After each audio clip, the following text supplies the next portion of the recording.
शंकराचार्यं केशवं बादरायणं सूत्रभाष्यकृतो वन्दे भगवन्तौ पुनः पुनः। विचारसागर रहस्य तरंग 6वा, हेडिंग 36वी। आत्मा चित स्वरूप आहे. कोणी आत्म्याची निवृत्ती मानिल तर आत्म्याचे निराळ अधिष्ठान सांगितले पाहिजे. कारण शून्याच्या ठिकाणी तर आत्म्याची निवृत्ती म्हणता येत नाही. दुसरा आत्मा अधिष्ठान मानावा लागेल. पण दुसऱ्या आत्म्यासहित तिसरा आत्मा अधिष्ठान मानावा लागेल. त्या योगाने अनवस्था प्रसंगी येईल. शिवाय आत्म्याची निवृत्ती मांडणारच तसं विचारावं असं की आत्मनिवृत्तीचा अनुभव कोणाला आहे का नाही. आहे म्हणेल तर आत्मनिवृत्तीचा अनुभव करणारा आत्माच त्याचं स्वरूप आहे.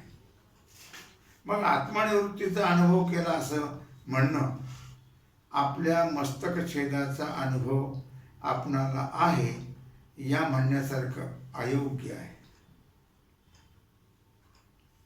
म्हणून आत्म्याच्या निवृत्तीचा अनुभव कोणासही घडत नाही.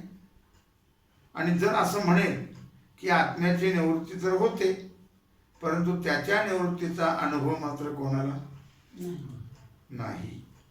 या म्हणण्याचा अर्थ एवढाच की आत्म्याची निवृत्ती होत नाही म्हणून आत्मा सत्स्वरूप आहे. कळलं का? आत्मा कसा आहे? सत्स्वरूप आहे. सत म्हणजे त्रिकालाबाधित. आता 36 हेडिंग आत्मा चित स्वरूप आहे. सत्स्वरूप आहे, चित स्वरूप आहे.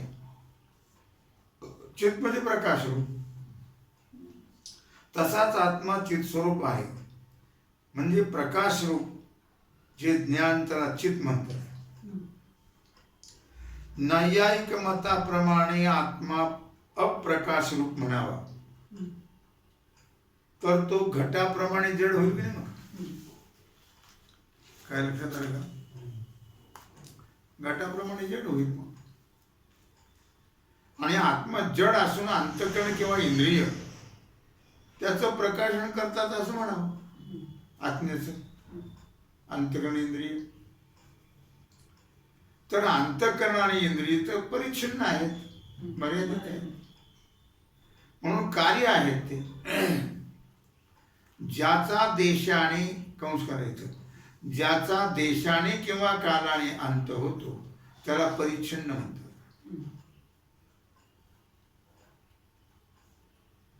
आणि पुन्हा कंस करा.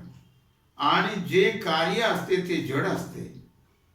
या नियमाने अंतःकरण आणि इंद्रिय ही जड आहेत म्हणून त्यांच्याकडून कोणाचाच प्रकाश घडणार नाही. याकरता स्वप्रकाश रूप आत्माच सर्वांचा प्रकाशक आहे असं म्हटलं पाहिजे. आणि जर असं म्हणेल की आत्मा तर जड आहे परंतु त्याच्या ठिकाणी असणारा ज्ञानगुण आत्म्याचा आणि अनात्म्याचा प्रकाश करतो तर त्याला असं विचारावं की तो ज्ञानगुण नित्य आहे का अनित्य आहे.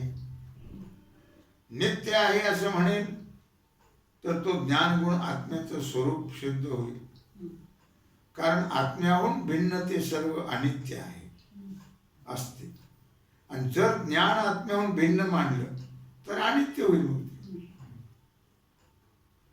याकरता ज्ञानगुण नित्य मानून आत्म्याहून भिन्न म्हणता येत नाही. आणि जर तो ज्ञानगुण अनित्य आहे असं म्हणेल तर ते ज्ञान जड होईल ना. मग कळलं का? कारण जे अनित्य असतं ते जड असतं. म्हणून ज्ञान अनित्य आहे असं म्हणता येणार नाही.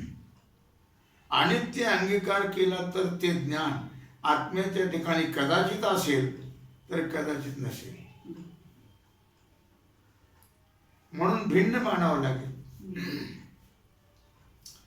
परंतु आत्म्याच्या ठिकाणी नित्य ज्ञानाचा अंगीकार केला तर भिन्न होणार नाही. जो गुण असतो तो गुणीच्या ठिकाणी कधी असतो तर कधी नसतो, बरं का? हो. जसा वस्त्राचा निलपित गुण कधी राहतो तर कधी राहत नाही. पूर्वी असे वस्त्राला रंग द्यायचे, मग ते काही दिवस राहायचे, काही दिवस मग पुढे पांढरे व्हायचे. जो गुण असतो तो आगमापायी जाणारा येणारा, कळलं का? आगमापायी उत्पत्ती विनाशवान. आणि ज्ञान नित्य आहे, अनित्य आहे म्हणून आगमापायी नाही, उत्पत्ती नाशवान नाही. ज्ञान हे आत्म्याचं स्वरूप आहे. जर ज्ञान अनित्य म्हणावं तर ते अंतःकरणापासून किंवा इंद्रियापासून उत्पन्न होते असं म्हणावं लागेल मग. पण तसं संभवत नाही, कारण सुषुप्तीत झोपेमध्ये इंद्रियाधिक असतात का? नसतात. मग सुखाचं ज्ञान होतं की नाही? होतं. ते कसं काय होतं? सुषुप्तीत सुखाचं ज्ञान नसेल तर जागृती सुखाने झोपलो होतो ही सुषुप्तीच्या सुखाची स्मृती तरी कशी होईल मग? कळलं का? जागृती जर सुषुप्तीचं सुखाचं ज्ञान नसेल झोपेतलं तर जागे झाल्यावर मी सुखाने झोपलो होतो काय, ही झोपेतल्या सुखाची स्मृती होईल का मग? होणार नाही. पूर्वी ज्याचं ज्ञान असतं त्याची स्मृती होती, कळलं? ज्याचं ज्ञान नसतं त्याची होत नाही. आणि झोपेच्या सुखाची स्मृती जागृती तर होते, म्हणून सुषुप्तीत सुखाचं ज्ञान अवश्य मानलं पाहिजे. परंतु त्या ज्ञानाचे जनक इंद्रिय अंतःकरणाधिक सुषुप्तीत नाहीत. इंद्रिय अंतःकरण लीन असतं झोपेमध्ये, म्हणून ज्ञान नित्य आहे असंच म्हणणं भाग. ज्ञाना वाचून आत्मा कधीही राहत नाही. ज्याप्रमाणे उष्णता टाकून अग्नी कधी राहतो काय? उष्णता हे अग्नीचं स्वरूप आहे.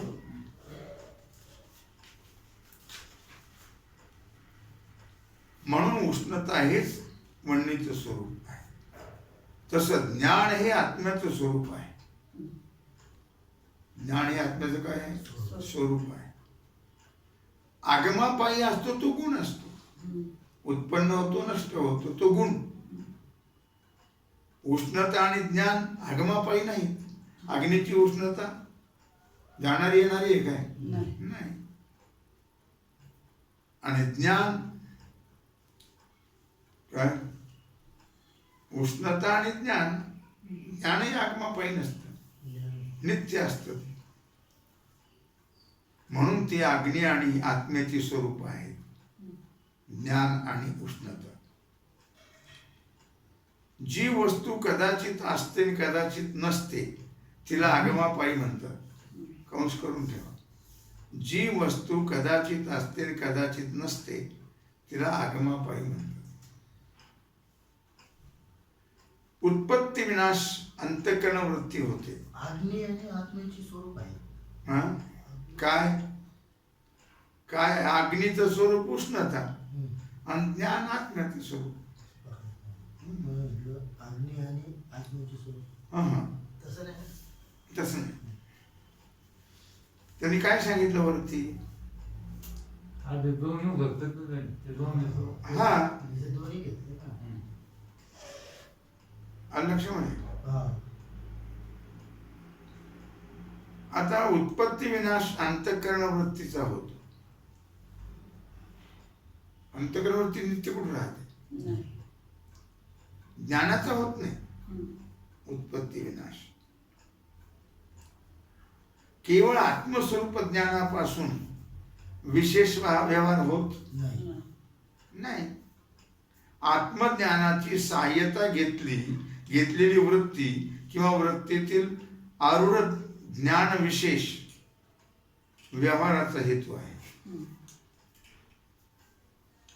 आत्म्याची सहाय्यता घेतलेली वृत्ती हम्म. किंवा वृत्तीतील आरूढ ज्ञान, आरूढ म्हणजे वृत्तीचं ज्ञान, वृत्तीतलं किंवा वृत्तीचं ज्ञान हं? आरूढ नाही. व्यवहाराचा हेतू आहे. व्यवहार त्याच्यामुळे होतो तेव्हा ज्ञानाने, असं अवच्छेदवादी मानतात. आणि आभासवादी वृत्तीने व्यवहार होतो म्हणजे आभासद्वारा अथवा साक्षात वृत्तीद्वारा आत्मस्वरूप ज्ञानाने व्यवहार सिद्ध होतो असं आभासवादी म्हणतात. दोघांची दोन मते आहेत. अवच्छेदवादी काय म्हणतो? आत्मज्ञानाची सहाय्यता घेतलेली वृत्ती किंवा वृत्तीतील आरूढ ज्ञान विशेष म्हणजे वृत्तीतलं ज्ञान हे व्यवहाराला कारण आहे असं अवच्छेदवादी म्हणतात. आणि आभासासहित वृत्तीने व्यवहार होतो. वृत्ती एकटी कुठे जाते? नाही. आभासासह जाते.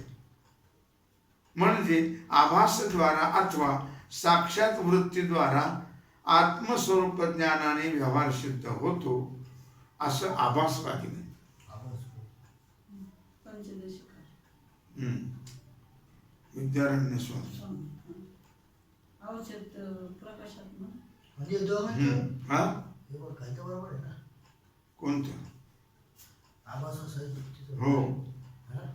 त्याच्या आवाजासाठी पारमार्थिक ज्ञानासाठी व्यवहार चालले ते फक्त व्यवहारासाठी. हा. व्यवहारासाठी. परमार्थीसाठी काय फाशीची बोल. काय अवच्छेदवादी किंवा आभासवादी यांच्या मतात व्यवहार ज्ञानाविषयी भेद असला तरी सर्वांचा प्रकाशक ज्ञानस्वरूप आत्मा आहे या सिद्धांतात विरोध नाही दोघांचे. म्हणून आत्मचित स्वरूप आहे म्हणजे प्रकाश रूप आहे. दोघांचा विरोध नाही. आभासवादी आणि अवच्छेदवादी. हम्म. का विरोध नाही?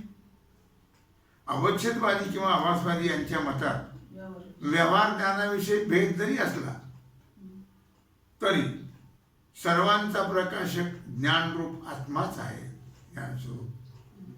या सिद्धांतात विरोध नाही दोघांचाही. दोघांची दोन मतं सांगितली. आत्मज्ञानाची सहाय्यता घेतलेली वृत्ती किंवा वृत्तीतील आरूढ ज्ञान विशेष व्यवहाराचा हेतू आहे असा अवच्छेदवादी म्हणतो. आणि आभासवादी आभासासहित वृत्तीने व्यवहार होतो म्हणजे आभासद्वारा अथवा साक्षात वृत्तीद्वारा आत्मस्वरूप ज्ञानाने व्यवहार सिद्ध होतो असं आभासवादी म्हणतो. पण दोघांचाही विरोध नाही. नाही. ज्ञानस्वरूप आत्मा आहे प्रकाशरूप आहे याला नाही. आत्मा आनंद आता सद्रूप झाला, चिद्रूप झाला, आता आनंद रूप. 37 हेडे आत्मा आनंद स्वरूप आहे. काय?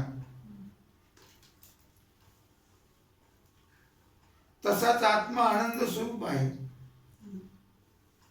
जर आत्मा आनंद रूप नसेल तर अनुकूल विषयाच्या प्राप्तीने अंतःकरण वृत्तीत आनंद आत्मस्वरूप आनंदाचं भान होतं ते होणार नाही. विषयाचं भान हे आत्मस्वरूपाचं भान आहे. आत्मानंद आहे तो, विषयात आनंद नाही आहे. विषयात मुळीच आनंद नाही याचं वर्णन 4थ्या रंगात सांगितलेलंच आहे. त्याबद्दल थोडा अधिक विचार करायचा आहे. ज्या विषयापासून एकाच आनंद होतो त्याच विषयापासून दुसऱ्याला दुःख होतं. कळलं का? एकाला साखर खाण्याचा आनंद होतो आणि एकाला होत नाही. काय म्हटलं? ज्या विषयापासून एकाला आनंद होतो त्याच विषयापासून दुसऱ्याला दुःख होतं. सोमल नावाचं विष असतं, त्यात किडे असतात. त्या किड्यापासून किड्याला सोमलापासून आनंद होतो, सर्पाला सर्पिणीपासून आनंद होतो, सिंहाला सिंहिणीपासून आनंद होतो आणि इतरांना दुःख होतं. मग विषापासून दुःख, सिंहापासून दुःख, सर्पापासून दुःख. ते त्या त्या विषयाच्या ठिकाणी आनंद असता तर सर्व आनंद झाला असता. त्या त्या विषयाच्या ठिकाणी आनंद नाहीये. आनंद विषय दुःख रूप आहेत. दुःख कोणालाही झालं नसतं. असं जसं अग्नीच्या ठिकाणी सत्यत्व आणि उष्णता आहे, त्या अग्नीशी कोणाचाही स्पर्श झाला तरी त्याला उष्णतेची प्रतीती येते. चुकून जरी झालं तरी ते क्षमा करत नाही. त्या अग्नीशी कोणाचाही स्पर्श झाला तरी त्याला उष्णतेची प्रतीती येते. त्याप्रमाणे विषयाच्या ठिकाणी आनंद असता तर कोणालाही त्या विषयापासून, विषय संबंधापासून आनंद झाला असता.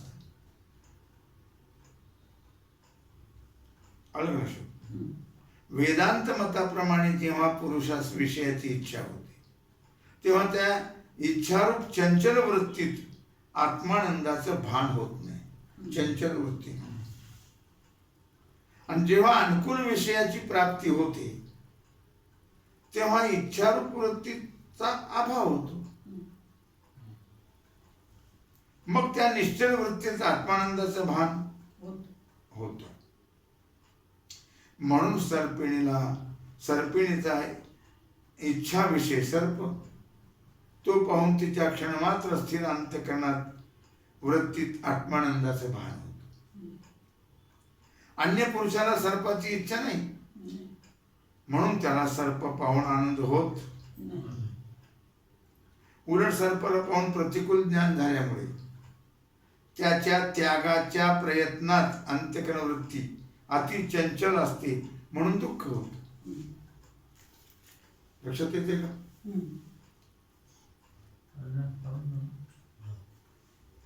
आता शिष्य विचारतो, महाराज आपण सांगितलेलं ते मला समजलं. मला अजून असं वाटतं की विषयामध्ये आनंद आहे.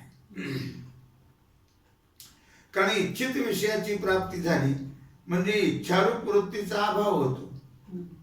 विषय मिळाल्यानंतर वृत्तीचा अभाव होतो आणि दुसऱ्या वृत्तीचा उदय झाला नाही म्हणून वृत्ती नाही. पहिलीचा अभाव झाला, दुसरी अजून नाही. अशा निर्वृत्तिक अशी जेव्हा वृत्ती नसते तेव्हा मध्यस्थितीमध्ये जो आनंद होतो तो आनंद विषयाचा म्हटला पाहिजे. कारण सिद्धांत मतात तर वृत्ती वाचून स्वरूपानंदाचं भान होत नाही. आणि मध्यसंधीत वृत्ती तर नाही. अशा वेळी होणारा आनंद विषयाचा म्हटल्याशिवाय गती नाही असं मला वाटतं. त्याचं म्हणणं खूप आपण सिद्धांत मतात असं कुठं म्हणतोय? कसं?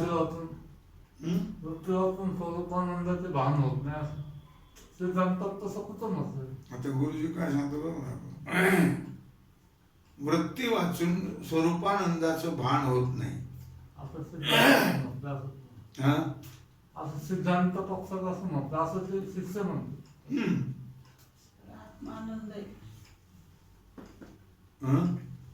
विषयाचा पण तो आनंद असला तो आत्मानंदच आहे ना. राजस वृत्ती ही चंचल असते. राजस वृत्ती कशी असते? सात्विक वृत्तीत आनंदाचं भान आहे. सात्विक वृत्तीमध्ये त्या अर्थाने म्हटलं. व्यापक चैतन्य व अंतःकरण उपहित साक्षी चैतन्य दोन्ही एकच आहे. आता श्रीगुरु त्याचं उत्तर देतात. श्रीगुरु म्हणतात इच्छारूप वृत्ती ही राजस आहे आणि त्या वृत्तीत आनंद उत्पन्न होत नाही. राजस वृत्ती ते चंचल कृत्य वृत्ती. आनंदाचं भान सात्विक वृत्तीत होते. इच्छित पदार्थ प्राप्त झाला असता इच्छारूप अंतःकरणाची वृत्ती निवृत्त होते. पदार्थ मिळाला की आणि दुसऱ्या विषयाची इच्छा उत्पन्न झालेली नाही असली जी मधली संधी, त्या मधल्या संधीमध्ये कोणत्याही प्रकारच्या अंतःकरण वृत्तीचा अभाव आहे असं नाही. इच्छारूप वृत्तीचा अभाव झाला परंतु प्राप्त जो विषय त्याच्या ज्ञानाकार झालेली वृत्ती त्या काळी आहेच. त्या विषयाच्या ज्ञानाकार झालेली. मग ज्ञानाकार वृत्ती सत्वगुणाचं कार्य आहे आणि त्या सात्विक वृत्तीत आनंदाचं भान होत. परंतु ती वृत्ती बाह्य विषयावर असल्यामुळे बहिर्मुख आहे. बाह्य विषयावर असल्यामुळे वृत्ती अंतर्मुख कुठे होते आणि त्या वृत्ती अधिष्ठान साक्षी चैतन्याचा आनंद त्या बहिर्मुख वृत्तीकडून घेतला जात नाही. कारण तो आनंद वृत्तीच्या पृष्ठभागाच्या ठिकाणी आहे. जसं मोठे जे बैल मागे सरकून विहिरीजवळ येतात मग त्यांच्या मागच्या बाजूला विहिरीत पाणी असतं परंतु त्यांची तोंड विहिरीकडे नसतात. त्यामुळे त्यांना पाटातलंच पाणी पिण्याचं प्यावं लागतं. विहिरीतलं पिता येत नाही. त्याप्रमाणे बाह्य इच्छित विषय प्राप्त झाल्यावर बाह्य विषयावर ज्ञानरूप सात्विक वृत्ती असते. बाह्य विषयावर आणि त्या बहिर्मुख वृत्तीच्या पृष्ठभागाच्या ठिकाणी आत्मानंद असतो. अलग लक्षात. परंतु आत्मानंदाचं भान न होता त्या बाह्य विषयकार वृत्तीच आहे. काय त्या विषयी उपही चैतन्याचं भान त्या वृत्ती कडून होतं. मग विषय उपही चैतन्य आणि साक्षी चैतन्य यात भेद आहे का? चैतन्यात भेद नाही, उपाधीने भेद म्हटलंय. म्हणून विषय उपही चैतन्याचा जो आनंद तोच आत्मानंद आहे ना. चैतन्य कुठं वेगवेगळे वेगळे. म्हणून आत्मानंदाचं भान होतं. विषयात आनंद नाहीच नाही. विषयात आनंद नाही. विषय असते सुख तरी का ते जिती अधिक. शिष्य म्हणतो महाराज विषयात आनंद नाही हे समजलं परंतु आत्मानंदाचा भोग घेण्यास विषय संपादन करणं आवश्यक आहे. पण तुम्ही म्हणता ना विषयात आनंद नाही, आत्म्याचाच आनंद आहे. मग त्याच्याकरता पण विषयातला जो आनंद तो आत्मानंद आहे. मग त्याच्याकरता विषय मिळवणं तर गरजेचं आहे ना. तेव्हा आत्मानंद मिळेल. असं वर सांगितलेल्या समाधानावरून सिद्ध होत. मग केवळ विषय भोगामध्ये निमग्न असलेल्या पुरुषाने आत्मानंद भोगण्याकरताच आम्ही विषय संपादन करतो असं म्हणण्यास काय हरकत आहे?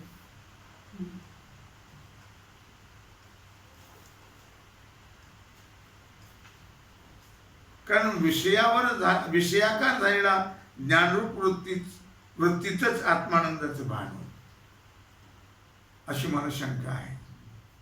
श्रीगुरु म्हणते म्हटले काही हरकत नाही, याचे उत्तर तुला मी उद्या दे.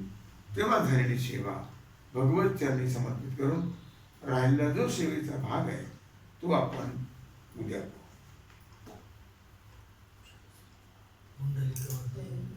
विठ्ठल श्री ज्ञानदेव